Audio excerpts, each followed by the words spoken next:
Welcome to the Real Facts on Real Estate podcast, presented by Sean Patrick Maloney. In this series, we educate real estate agents on how to find success in the industry and grow their wealth to six-figure commissions and beyond. Now here is your host, Sean Maloney. Welcome to episode 256, Setting Smart Goals for Realtors in 2024. I'm your host, Sean Patrick Maloney. Thanks for joining me this week. Guys, as we work our way into 2024, another new year, I want you to understand just setting goals and saying you want to do a lot is how to set yourself up for failure. Having non-measurable goals, having just these lofty goals, it's great. It appeases everybody. It might even make yourself feel good, but it's not the right thing to do. If you haven't already done so, make sure to hit the subscribe button. Check us out on realfactsandrealestate.com. Now let's get started. SMART goals are defined as specific, measurable, achievable, relevant, and time-bound. Setting goals that don't align with this framework often leads to failure. Remember, if you just say, I want to sell a lot of homes versus saying I want to sell 12 homes, there's a huge difference. If you say you want to sell 12 homes and you get past the first month and you haven't sold a home, you know you're not on target to hit your goal. Month 2, you don't sell one. Now you're 2 off because you know 12 homes in a year means 1 home a month. By having that type of specific and measurable number, we now know that we can find out that that's not going to happen if I don't follow this thing. Now, relevant. Setting goals that are relevant to what you're trying to do. Are you trying to become the top achiever? Are you trying to become the local go-to? Well, relevant goals are going to be very important to that. And then when it comes to time-bound is huge. How many houses and how much time? So 12 a year means 1 a month. We can look at that and realize, are we on or are we off with our goals? When setting goals, it's important to be realistic while still pushing the envelope. Setting goals you don't believe in is akin to admitting defeat from the start. So it's very, very crucial to set those achievable goals. Now, achievable goals might almost redefine goals to you, because you might say, well, I thought goals were supposed to be something beyond limits. I thought goals were supposed to be something that are almost unbelievable. Well, your goals should be pushing your limits. They don't push the limit. They don't push past where you could actually go. Saying, oh, my goal is to sell 1,000 homes this year.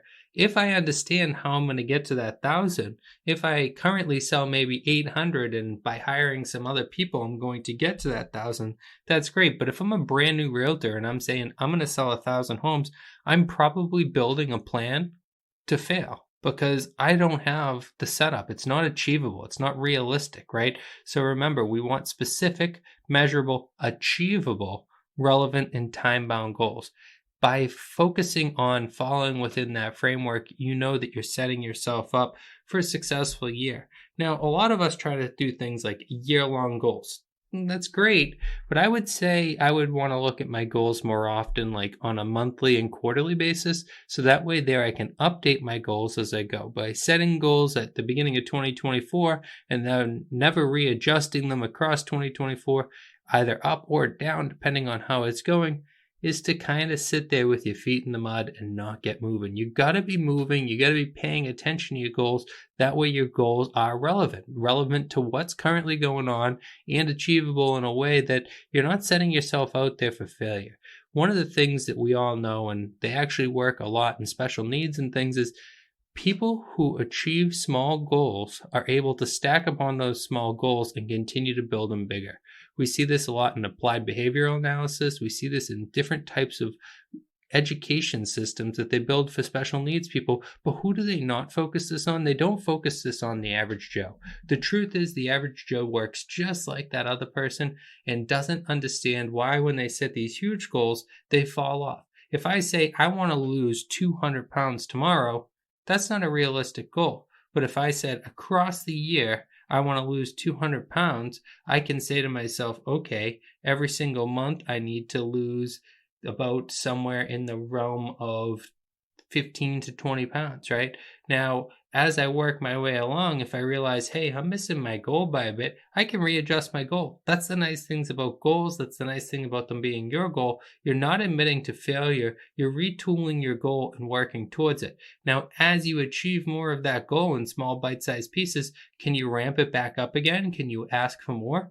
Of course you can. And that's why it's so important to realize that these are time bound, but they're relevant to what our ultimate goal is. Goals with measurable criteria make it easier to determine whether you've achieved them or not. By how much you've fallen short is another thing that you get to understand. Merely stating that you want to be the best or that you aim to do a lot fails to put that concrete success metric in there. So do follow goals, do follow ones that have specific measurements. That way there, like I said, the 12 houses once a month, the 200 pounds in 15, 20 pounds a month, whatever it is that you're trying to do for your goals, eat healthier. How about just eating one healthier meal a day throughout the first month? That's so much more realistic than saying, I'm going to go to the grocery store and not buy any junk food anymore. I'm going to change my entire life in one split second. Well, I agree you might be able to do it for a short period of time. Chances are the bounce back's going to be hard and you're going to end up exactly where you didn't want to be. Guys, for 2024, my personal feeling for all realtors is you should set goals. You should set goals monthly, quarterly, and annually, and continue to adjust them. Never feel like a failure when they didn't happen. Do a little bit of an analysis. Take a peek and say, why did it not work? What went wrong? Where did I miss? And how do I adjust my goals? That way there, next month, next quarter, next year, I can continue to work, to focus, to hit those goals.